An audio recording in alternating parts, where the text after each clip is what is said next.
So, the other day, you and Dominick shared some words. You said there was something that got over his head that we maybe missed, that was beeped out, so maybe you should just reiterate what you were saying to him. Yeah, I mean, just let him know I'm not going to chase him in there, you know. And it just went over his head, how I, portrayed it. It just went over his head. It was too forward for him to understand. I think he was just kind of shocked that he didn't get it and didn't know what to say after it. So, yeah, just let him know I'm not going to chase him in there on December 30th. I never had to in my life, so, yeah. And he's not, Dom's favorite thing is to try to wind people up and to get under their skin. Are you worried at all that you might get a little emotional going in there because you do want to punch him so badly? No, I like that. I'm a fighter. I like the trash talk. It makes it more of a fight for me. I know it's a sport. And the UFC tries to portray it as that to the audience, but for me, it's a sport is to participate for a trophy or a ribbon. In fighting, you don't earn those. Obviously we're fighting for the world title, but I'm not fighting for a win. I'm fighting to go out there and get the finish, get the knockout. So it makes it more authentic and real for me. It feels more like a fight, like a street fight. And that's what I am, a fighter. Yeah, it's an interesting mentality. So how much though does what's more important to you, beating Dominick or winning that title? You know what? It's Dominick's been the champion, someone that I've had my eyes on since I was a teenager, since I first started in the sport, and he was, at the top. He was a champion, so he had a bullseye on his back right away. I got into the sport not just to be a fighter, but I got in the sport to be the best fighter that I can be and to be a world champion. And Dominick at that time was the champion, and now it's my time to, get my shot, and he's the champion now. So it's something I've look forward to, is fighting him and knocking him out and taking this title and defending as many times as I can. Lord willing, I have longevity in my career and stay healthy and just fight as long as I can. Kind of have like a send off like Uriah Faber just did yesterday. So how much did you or do you respect him as a fighter and as a champion though? If you were watching him and he's been there since for your whole career and he's something that obviously you see and you see how successful he has been. He's great. I think he's very consistent at what he does. His style of fighting, point fighting, and getting decisions. Skating by in his split decisions. For myself, and I know that he has a lot of insecurities, so I don't know how he can sleep at night with going split decisions. For me, I want to leave no doubt. I want to leave no question that I'm the undisputed champion and I'm the best fighter in the world in my division. And that's why I go out there and look for the finishes and get the finishes. Well, you got Mizugaki, though. Mizugaki, but yeah, I knocked him out faster, so. I knew you were going to say one up him. I always got to one up Dominick. Do you think he's had tough competition? He's fought the fighters. He's fought I would say the wave of those fighters at his time. He's fought all the wave of those. Now I'm the new wave, of the new generation. I'm the hybrid fighters that that are coming about, and you start seeing those with some of the other fighters that are coming up. And I'm one of them, the one that's first to kind of crack the scene, and the lighter weights. Obviously Conor McGregor. He's a kind of a hybrid fighter, but I'm the new school kid. Like you said, new kid on the block. And I'm excited. Like I said, he's fought a lot of tough guys, not taking away from any of them. I think they're all great adversaries that he's fought, and he's beaten them. But I'm a different beast in there, and I bring a different skill set than any fighters he's ever fought. So yeah, if you're a hybrid of what? You're saying Dominick is still sort of in the same first person? He hasn't evolved, or what? He hasn't evolved. He's been the same fighter to me. His movements, the way he fights, his strategy. The only thing that's changed is time he's gotten older. He's had 2 blown out knees, busted up hands. He's an older fighter in there. Like I said, I'm a new school. I'm a hybrid fighter. It's coming from mixing it all. Grew up in the martial arts, not just one necessary the older school days like Tito Ortiz. Those guys, they kind of got washed out. They did great. They were amazing. But there's always a new wave. In the next 10 years, there's gonna be a new wave of fighters that I'm gonna have to face. I'm gonna have to. A young, hungry lion. I'm at the top of the mountain that's going to try to take my title from me. And that's where he's at right now, and that's where I'm at. But I believe that he's getting ready for the next chapter of his life. He took the box commentating job, which he's a great, broadcaster. He does amazing at that. But another thing, too, he's okay. He said that he's happy without not having the belt. He knew that he didn't need that to be happy. So for me, he's kind of relinquishing that. He's kind of going into the next chapter, getting ready for that, being okay with not having it. And I think he's losing focus. He's working 2 weeks before the fight. He's breaking down all these fights. You got me in front of you. You should be solely focused on me. you know, and I believe he's ready for the next chapter of his life, and he's done great holding the title and keeping it polished for me, so I thank him for that. Dominick fought Faber for the first time in 2007. Did you watch that fight? Do you remember anything about it?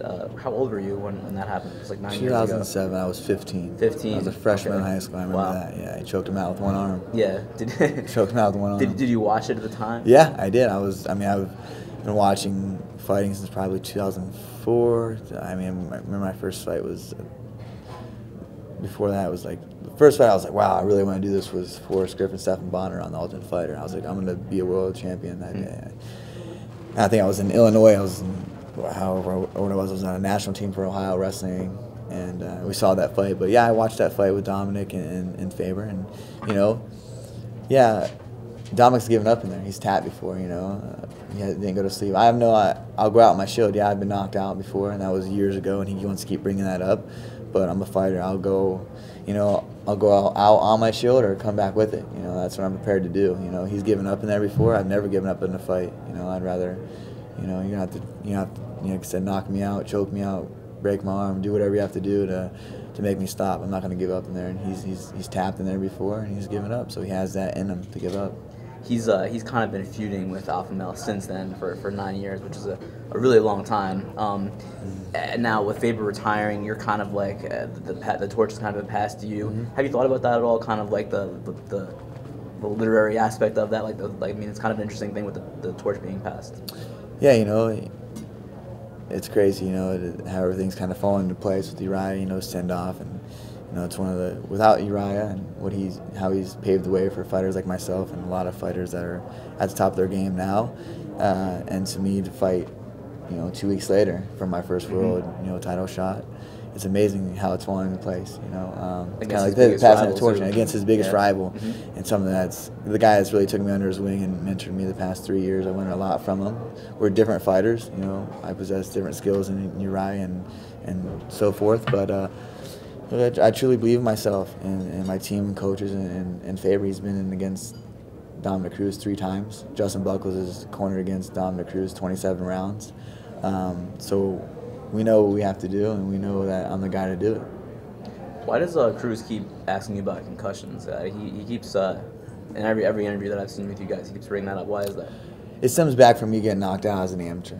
It happens, But it comes from also his insecurities. You ever see his interview about him getting knocked out in practice? He talks about that, and that's something that you fear. His fear, he's desperate, and it's something that he thinks about is being. So he's trying to pass that light on to me, is focusing on me. Oh, you've been knocked out. There's video of it. I'm gonna pass it on to you. But that's what he fears. He fears of me knocking him out, and he's damn right. That's what I'm gonna do in there on December 30th, and knocking him out. So he's trying to just take that off of his mind and trying to pass it to me, and that's fine. I've learned a lot from that fight. I'm thankful for that fight, to be honest. I don't think without that fight, I wouldn't be where I'm at today.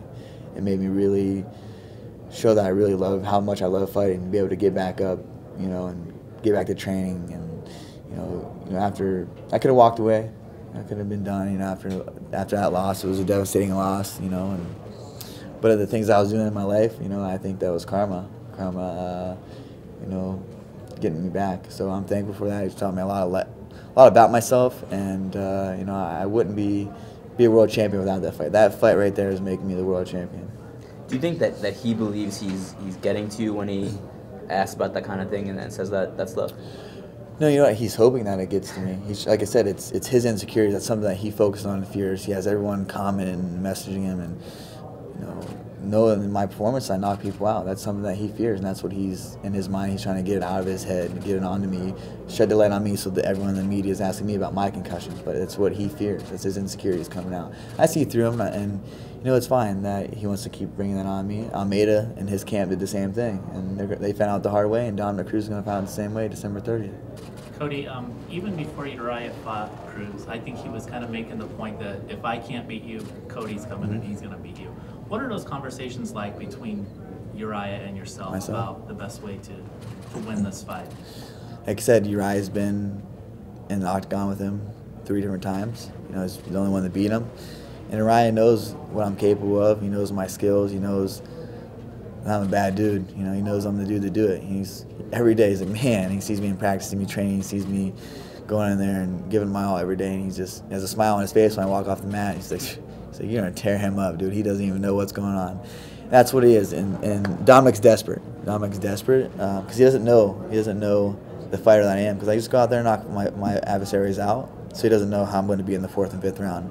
Like I said on the Fox, debate or whatever we had, just, if you're man enough to take me in the 4th and 5th round, then do it. Let my skills show. I haven't even tapped in half my potential as a fighter. I feel like I'm still getting comfortable in there. I'm 10 fights in, 5 fights in the UFC. So I feel like I still have so much skills to show off in there. If my adversary were to, make me pull out more of my tools, then okay. And if it's Dominick, and if he's the man to do it, then good. And I'm gonna. If Dominick wants to set the pace here, I'm going to go higher. I'm going to just, my skills are going to show. So hopefully that he is the champion that he is and be able to keep his word, to be able to take me in the 4th and 5th round and see how I am. Test me. I'm here to be tested and challenged. That's why I want to fight the best in the world, show that I am the best. His big thing is taking away the opponent's aggressive attitude, right, or tactics. How can you break through that? And really, I know he wants to make it an intellectual type fight. How can you just say, you know what, it's going to be a street fight, basically, or is that what you want to do? If you look at any of the fights that he's fought, kind of like a street fighter. If you look at Joe Benavidez, those are close fights. Arise, a scrapper. Those are all close fights. Those are things that he doesn't do well with. People that are just, don't really let him get in his head and just go out there and fight and kind of turn it into a brawl scenario. But I'm a finesse brawler. I have very pinpoint accuracy, speed, power. I have very good vision in there. I can see things in there. So yeah, I know he dances around, moves a lot, but he puts himself out of position. With my constant pressure and the way he fights and the way he evades, the way he pulls, he's gonna be pulling into something super hard. And I see myself really rocking him, and then staggering him, taking a shot, and then putting his lights out. That's how I've pictured it a million times since I was a teenager. I've seen that, and it's I vision it more and more as the days draw near to the fight. You expect it to go a few rounds?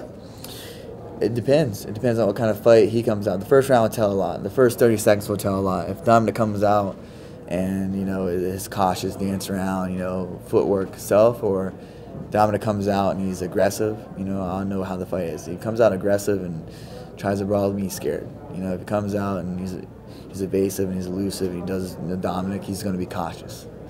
So we'll see. I got his patterns down. I'll figure him out. I got good accuracy in there, closing the distance very well. I have very good pressure. Like I said, I haven't got to show any of my ground game, my wrestling skills, or any of that. But I'm on the best team in the world, and best coaches, best teammates. I'm more than prepared to go 5 rounds at a hard pace if it needs to be. But I know in the back of my mind that I have the one-punch knockout power that I can end it at any time. And he doesn't. He knows that he has to, dance around, skate, evade that pressure, evade someone that's fast and that is a knockout artist for 5 rounds. For 5 rounds, it's hard to do, especially how old he is. He's had 2 ACL surgeries. He doesn't move the way he moves. And, so I look for him to try to turn it into a grappling match, trying to take me down, and that's great. I want to show him that he's not going to be able to take me down. He's going to have to stand like all my adversaries do. I keep it standing and knock him out until I knock him out. And he's going to be desperate in there, but desperate to see how the fighter I am. He's hoping that it takes it to the 3rd, 4th, 5th round, see how my cardio, test my cardio. But I'm a world-class athlete. I have world-class cardio. I train on the best gym. What teammate of mine or from Team Alpha Male doesn't have good cardio? We train so hard. We're prepared for the worst. I'm expecting the best, go in there and knock him out and whatever, the 1st round, 2nd round, early in the fight. But I prepare my body for the worst, the high pace, back and forth, 5-round war. I always prepare myself for that, no matter who the adversary is. But I go out there and have in the back of my mind, hey, I land one of these rights, right hand or left hooks, going to sleep. Cody, you mentioned that you become more comfortable in the octagon. Last year, you really took your time. You needed to go the distance once and go into the 3rd round. What changed this year that you were able to, rattle off the successive first-round knockouts? Structure in our team, coaching, routine. I would say, as in the July fight leading up to July, we didn't have any coaches. Our coaching was leaving. Some of our teammates were leaving. Kind of we're on our own schedule. And when I'm successful, when I succeed, is structure, routine, and persistency. So that's with this year. You know, we had Justin Buckles, Chris Holdsworth, and Yannick Castile step up and become coaches, and our practices were scheduled. I feel like I was getting better each day that I was in there. So I would say structure on the team. And outside of the cage, I mean, you were here 4 months ago doing media for UFC 202. How much did that experience prepare you for this co-main event spot? Oh, so much. You know, like with the media, you learn a lot about. You know, this is my second luncheon. I remember the first luncheon had my name on it, and I was tickled to death. I was like, wow, this is all for me, and it was amazing. It's humbling. It's humbling, to be honest. You know, to see the behind the scenes, to see the media, everything that goes into it. As a kid, I just pictured myself being a world champion and not having all this media obligations or, you know, the hype around the fight. But it's you know, it was a good experience going into this fight. You know, there's obviously more media leading up to this fight, but I had a lot of media last fight, so it was nice to kind of get my ears wet with that and, you know, and handle it this one. And did you have these conversations before you signed with UFC, as in they were going to build you a certain way? I mean, you're only 5 fights in, you're already fighting for the title, but it seems like you've had this career arc and trajectory where this is a natural combination. Shit, the first time I talked to Dana was after the Almeida fight, you know, so,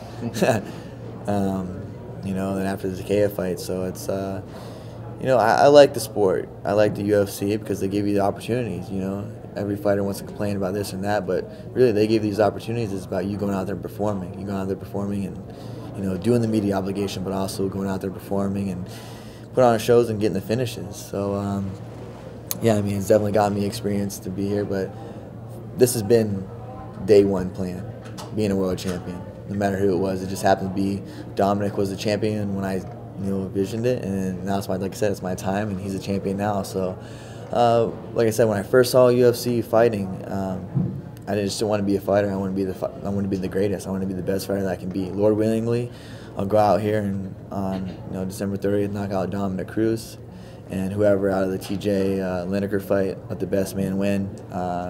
Defend him in 2017 for my first title defense. So speaking of those guys, sorry. Speaking of those guys, obviously it's maybe inevitable that one day you're going to fight TJ. You guys train together. What, in your experience having trained with him, what leads you to believe that you can beat him in a fight as well? Everything. Just the contract signed, the date, you know, going in there, feel 100% confident. TJ and Lineker are easier fights for me than Dominick Cruz, and the reason why I say that is because they'll come forward, they'll fight, you know. They'll come forward, they want to bring the fight. Dominick will be evasive and dance and not want to fight. But, you know, Dominick's talking all this trash in the media, how he's going to put me in the hospital and concuss me, and, you know, you don't do that running away. So he wants to stand and bang in the pocket and trade. I'll be more than willing, but I have no problem tracking him down with the pace and finding the angles, cutting him off, and putting him away that way. But like I said, I feel confident with TJ or Lineker, you know. Whoever in the fight, like I said, I'm focused on Dominick Cruz. He's my next adversary to the throne and get that title from, and then we'll worry about whoever in the beginning of 2017. Looking forward to either of those. Like I said, I was supposed to fight John Lineker. He pulled out the week of the fight in February. That's what I had. I had Texas Sean Shelby. I said I want Lineker Almeida title shot. Lineker failed, you know, to appear. Obviously, he got sick. The week of the fight, I had to fight Augusta Mendez, and then it was Almeida after that, and then it was Takea. So kind of, you know, similar. You know, I had Almeida in there, you know, so that was one that I was right with. But yeah, I mean, either or, whoever wins, it's be willing, you know, willing to fight either of them. Whoever, I want to fight the best, you know, to prove myself, and then wipe out the division and think about going elsewhere or super fights. But there's a lot of opponents that I want to dispose of in the 135-pound division. Some people have said that maybe it shouldn't have been you getting the shot, that it should have been someone like TJ Dillashaw. How do you respond to that? How I respond to that is 3 first-round finishes. You know, I don't see anyone else going out there and finishing. You know, and I was offered to fight TJ Dillashaw on 12-day notice. You know, people don't know that. They called me up to fight him at UFC 200. They said Rafael Sensau's hurt. He goes out there and performs against Rafael Sensau, who has had a 2-year layoff and couldn't finish him. That's the thing. TJ just fought to win, just to fight to secure his spot. It's, I'm going to win this fight. I'm going to get the next title shot. You know, you don't do that. You know, you can't fight like that. And he let that go. If he went out there and knocked out Rafael Sensau, okay, have the title shot. You know, it's my time will come. But he went out there and couldn't even finish a hurt opponent. You know, they offered me to fight, but I didn't need that fight. You know, that was a fight that I didn't need at the time. Like I said, I'm just coming off the Almeida fight, a short notice fight for myself. That has a lot of story build up. You know, like it's a big money fight for me. You know, I know what I have to do, and you know, so he couldn't finish him, so he wants to cry and complain and ante up $100,000. I mean, it was really, I was kind of like, this guy's really doing the most to get this title shot. If he really wants it, I should just give it to him, you know? Because I was told before the Takea fight that I had the title shot a couple of times.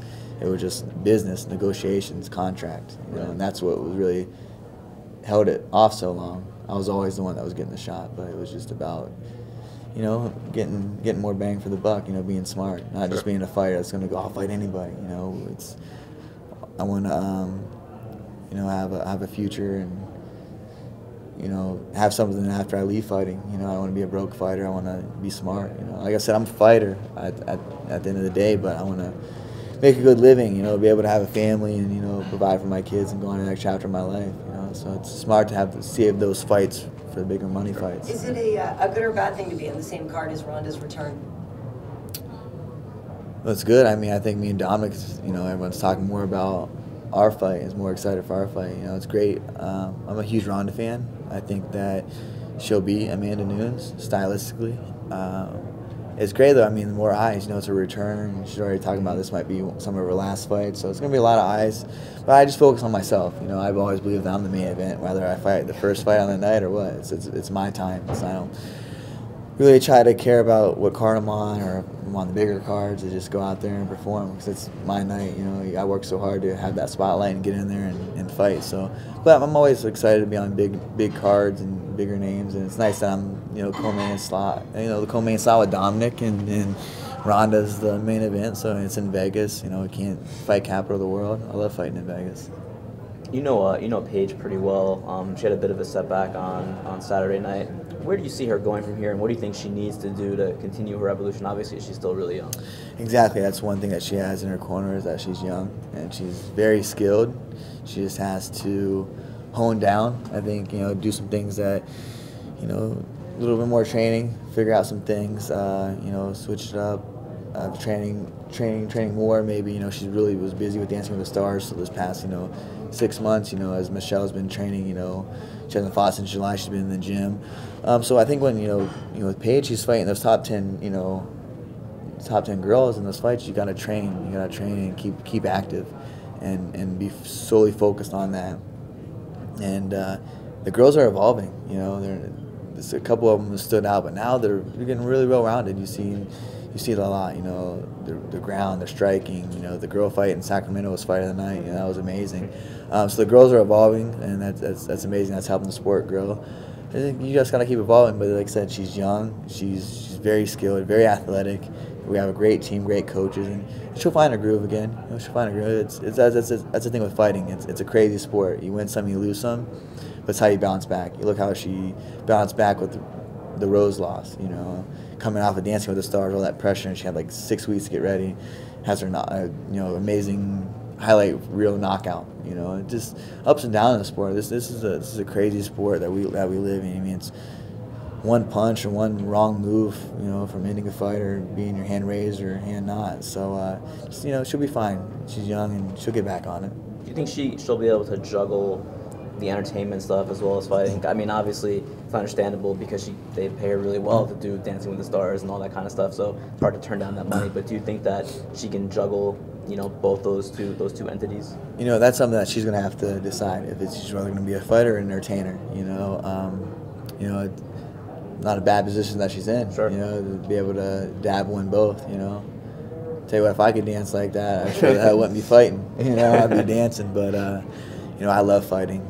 It's something I want to do. If something else were to arise, you know, out of this, you know, I'll take it. But I'm focused on fighting, and yeah, she should be too. You know, she's young and she has so many years of getting better. It's about her, what she wants to do at the end of the day.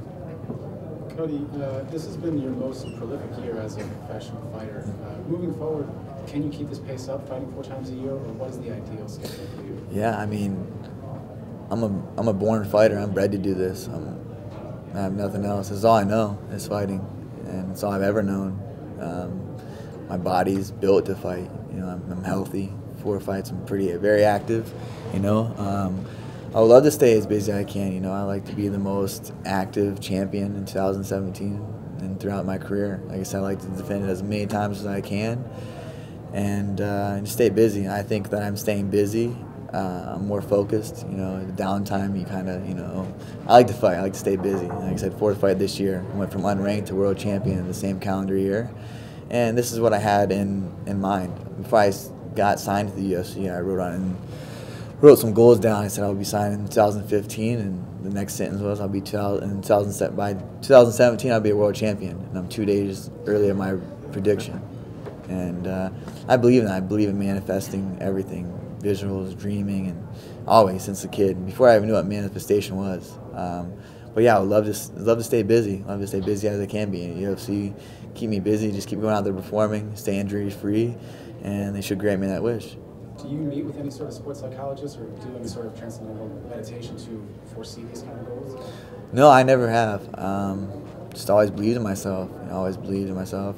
I'll call my girlfriend if I have a bad day at the gym, or I'll call my mom. You know, my mama's boy, so it's just good to get grounded. You know, recenter, refocused. But yeah, I've spoken to like a sports psychologist. You know, I have friends, family, loved ones that support me. You know, with whatever, so I'll talk to them. I'm always open to listen to people. You know, Uriah's been a great mentor. A lot of people on my team, you know, Joe Benavidez, Chad Mendez, Danny Castile, Justin Buckles, all those guys have been there, you know, at the highest highs and lowest lows. So it's the world that we live in. You know, MMA fighting is crazy. Like I said, it's ups and downs.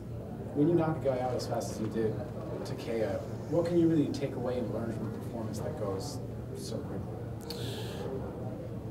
A game plan that worked well. You know, it's our game plan to go in there, and that's what I said. The first shot, the first hard punch that I would land against Takeda, that he would crumble, and that's what we said. And that's what the first right hand slap. We worked that slap right hand all week, all training camp, knowing that you can stick to the game plan and get it done. So a lot to learn from that. You know, I trained so hard that I challenge myself in training against some of the best training partners that I can. So I'm learning and getting better in those fights, and that's why it's showing. My skills are showing in the cage. I'm going out there and performing. So the least amount of time that I can be in there is better for me all around. You know, my opponents don't have much film to study. I go back to the gym healthy and get ready for the next fight. And last time you were here, you kind of gave us a nice soundbite saying that one day you'd be bigger than Conor. You know, obviously, moving forward, if you win the 135-pound title, how plausible is it for you to move up to 145? And what do you think about the fact that this 2-belt conversation has become a part of most championship conversations? Yeah, I mean, it's great. People are trying to go out there and win a couple of titles, you know, be a 2-time, you know. Hats off to Conor McGregor. That's amazing, amazing feat, you know, to be able to do that, bounce back from weight class and go out there and, you know, not only win the fight but knock him out. You know, he's an amazing fighter. He's one of a kind. But yeah, I mean, like I said, there's a lot of bodies to dispose of at 135 pounds, and I'm going to stay in my weight class and, you know, and dispose of them, and then think about going up if there's a future fight that's interests me with whoever the champion is, 145 pounds, or whatever the super fight is, more money fight. But like I said, I love fighting, and there's a lot of people in my division that I have to defeat before even thinking about super fights or jumping around in divisions. You could weigh in at 145 right now? 145 right now, yeah. Yeah. You had mentioned that, what you said 146 for walking this morning. A lot of guys, there's that culture that you want to cut as much weight and try to be just a physically bigger person in the cage, but you don't really go by that. Why do you feel that way? I've always, you know, I have the strength, I have the speed. You know, at either weight class I fight 45 or 35. I've always been strong. So I don't believe that fighting out of your weight class gives you that big of an advantage. Like we said earlier, you're not gonna. So if you fight someone on the street, you're not gonna ask them what their weight is before you fight them. I think that's, you know, obviously weight classes are needed to be, but you to cut 20 pounds, 15, 20 pounds is quite ridiculous to me to fight, you know, to be the bigger, stronger, faster fighter.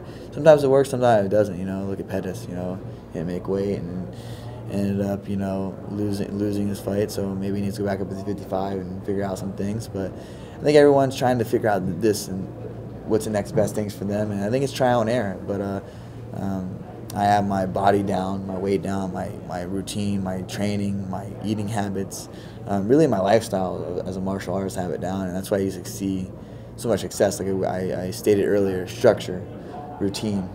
That's when I do the best, and I have been this year really focused and set on what I want to do. I was tired of seeing everyone in my division build these names, and I'm sitting here, you know, getting my debit card declined, you know, trying to buy a coffee. You know, I was hungry going to the gym, you know, and all these guys are making these names and winning these $50,000 bonuses. I'm like, man, I want to fight these guys. I was asking to fight them since day one.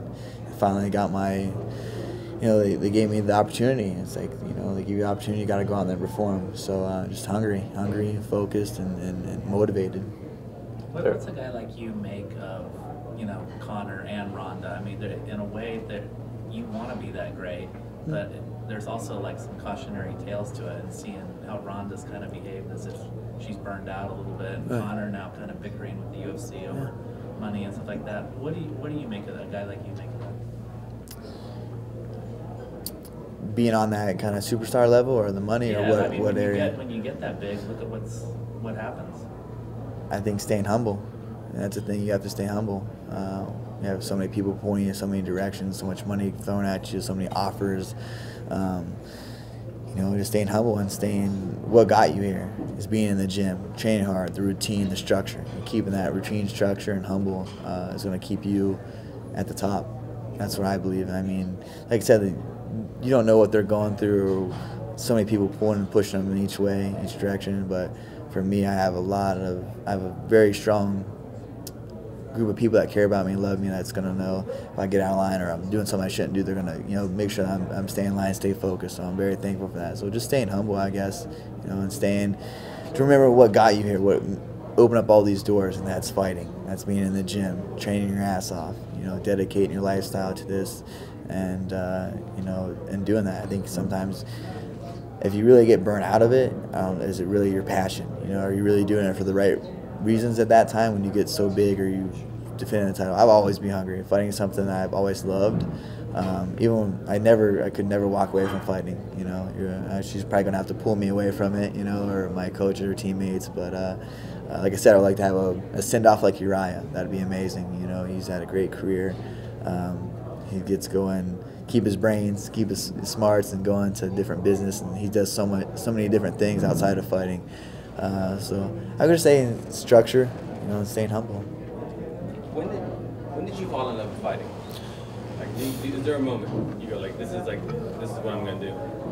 Yeah, I mean, as a kid, I had a brother that was 10 and a half months older than me, and I remember just always fighting with him, and we lived in the country, and like stick fighting, whatever we fought. I mean, I just loved it. I was like, man, like it was a rush, an adrenaline rush. Like I don't know if it was so we didn't get caught by our mom and get our asses beat or what, but there's always that rush of fighting that I always loved, and having an older brother, like fighting him, I don't know, I just always fought. It was a norm for me. I always saw fighting in my life. That's all I've known was fighting. I've seen fighting, you know, in some ways I shouldn't have seen fighting, but all I was around fighting is something that once I controlled all that and put it into like a positive light, like instead of street fighting and getting fights at school or wherever in the bars or clubs or, you know, getting stabbed, I kind of like, it took me a couple of times, you know, growing up to realize like, man, this is fighting. You can do something with fighting. But my whole life I was told that fighting, I would never amount to nothing with fighting. You know, it was my teachers, my coaches.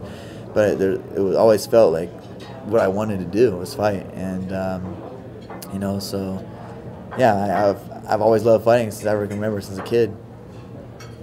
Cody, this has kind of been a marquee here for the bantamweights. Can you talk a little bit about the evolution of the division and basically where it goes from here and how it's going to play? Yeah, I mean, there's been some great bantamweight fights, and it excites me for potential matchups, potential, you know, fights, you know, against people that are, you know, becoming stars too in the division. It's bringing eyes to our division. You know, we were kind of not, you know, at the time we weren't really talked about. People, you know, the bantamweights, they don't carry finishes, and there's some finishers on our division, and it's great. you know, to have those eyes on us as far as like a heavyweight or lightweight, you know, contender. But yeah, there's some fighters that go out there and perform, and like I said, it excites me for potential matchups in the future. When you were here, obviously you mentioned that after each successive win, you get some more ink. Did you get some more ink after the care? No, I didn't. That shit hurts. You know, tattoo hurts anymore. I'm like, I want to say to myself, I'm going to get a tattoo after each fight. The past 2 fights or 3 fights, I really didn't because I've been so busy. Like, for me, it's not that. It's to take the time to get the tattoo, then let it heal. And like for me, when I don't train, I can take a couple days off. You know, I usually work out, but I'm always in the gym. I always love being in the gym. That's my like outlet. So it's like taking that time off, not being able to train, and like the 2 weeks drives me crazy. So I don't want to get infected. So I try not to. But I'm going to after this fight. My tattoo artist is actually flying to Vegas, bringing his machine. So we're getting tattooed after the fight. So yeah, I'm excited. And then did you just casually say that you got stabbed? Yeah, I was. Yeah, I mean, I've been in so many street fights, bar fights. Like I've been stabbed. You know, I've been in some really close calls where I didn't think I was going to be able to come out of the fights. But that's where it goes back to being a survival. So if Dominick's man enough to take me into those rounds, I've been in there where it was, you know, fight or flight. You know, life and death situations. I don't think he's ever been in a situation where he's had to pull himself out of something like that. He's been in tough, close fights, but not against a survivor, not against a fighter like myself. Where were you stabbed? My leg. Really? Yeah, I got 12 staples in it. Yeah. What was the circumstances? Man, just country bar, people bored. My hometown. It's a little backcountry bar, man. I remember I was going to pick out some buddies from the bar. I was DD, I guess you can call. I don't think I was old enough to drink. It came out. It was raining. A bunch of people were out to fight, and I saw one of my friends. They were getting jumped and getting booted in the face. And next thing you know, this guy like came out in front of me and was like, I've been like just squawking about he's been to prison, this and that. And I was like, man, come on, I'm not even trying to fight. And he pulled out a blade and he kind of hit my chest with it, but it hit the end of it. And I kind of went back. And then I was like, all right. And I knew it was a knife. And I was like, you know, I had to do what I had to do. He ended up stabbing my friend, too, through his arm and biceps, severed his bicep. So it was just like one of those things, kind of wrong time to be there. But, yeah, so that kind of, a lot of events in my life really put me into perspective. That was one of them. Meeting Maddox at the same time really kind of redirected my focus and faith on what I needed to do. And so, you know, without those 2 big incidents, getting stabbed and meeting Maddox, and, you know, you guys know his story with his, you know, onset battle of leukemia at an early age, really redirected my faith and really, like, made me grow up a lot, you know, made me put myself in perspective of, you know, not taking life for granted, not start doing the right thing. So that's a time in my life that, yeah, I believe everything happens for a reason, and both those incidents were, I mean, really propelled me to where I think I wouldn't be here if not. Thank you. All right, gang. Let me break it a little bit. Okay.